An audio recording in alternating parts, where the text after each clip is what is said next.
The Last Elevator Girl by Katlyn Argenta. Magdalena Fournier. Only the first name was on the small bronze plate above the left pocket of the impeccably cut jacket of her brown uniform. Had to be one of the last elevator girls around. All the other elevators in the Universal building were automated. Only this executive suite car at the far end of the lobby maintained an elevator manned by a young woman in dress brown, as her mother had been 22 years before, where she had met and married Dad, who had been a teller for First Legacy Bank, now Bank 21, just off the main lobby. He stepped on at 10:21 in a crisp Brooks Brothers suit, the kind her father always wore when he came to afford it. Her age, the young man's hair was short and the color of her uniform, and only a small scar on the left temple, probably a hockey injury, gamely marred the perfection of a face that surely belonged on a movie billboard. "How do I look?" He flashed a big screen smile. "You know how you look," she smiled back. "Except the knot of your tie is just a wee bit askew." Before his incredulous eyes could find the mirrored, finished brass plate next to him, she had set the tie as straight as it was in the first place. There was an intimacy about the gesture, their respective eyes this close, that sent a thrill through her.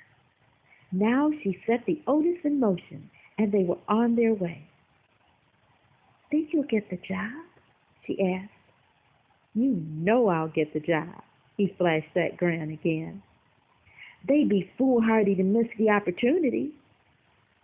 "You're a confident one," she returned. "While I'm at it, the interview, just pick the place you want to celebrate." "My, you are a confident one," she said. They rode the rest of the way in silence, louder than flirtation. At 10:11, he stepped back on, a changed man. "I didn't get the position," he announced.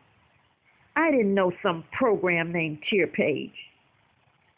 "I'm sorry," she consoled him. Then the grin was back. "Don't cry for me, Magdalena. I'll learn this Cheer Page nonsense and be back in a week." First, she wondered how he knew her name. The nameplate on her uniform, of course. But the first thing that came out was, "I'm on break in 5 minutes. Want to have coffee?"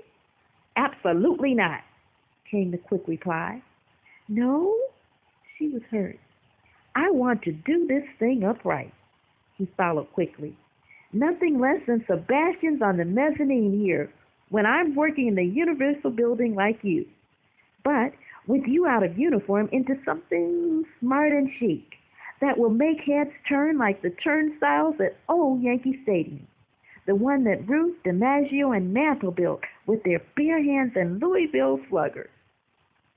"How do you know I'll accept dinner?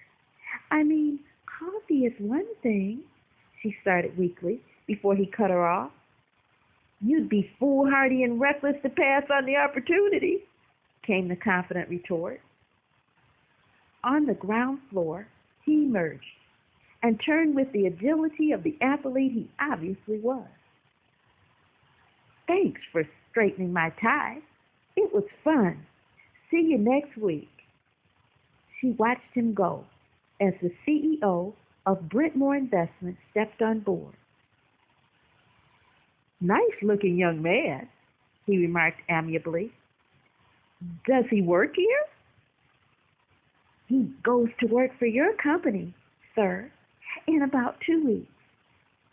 "Marvelous," the gentleman nodded as he opened his Wall Street Journal, and they headed north.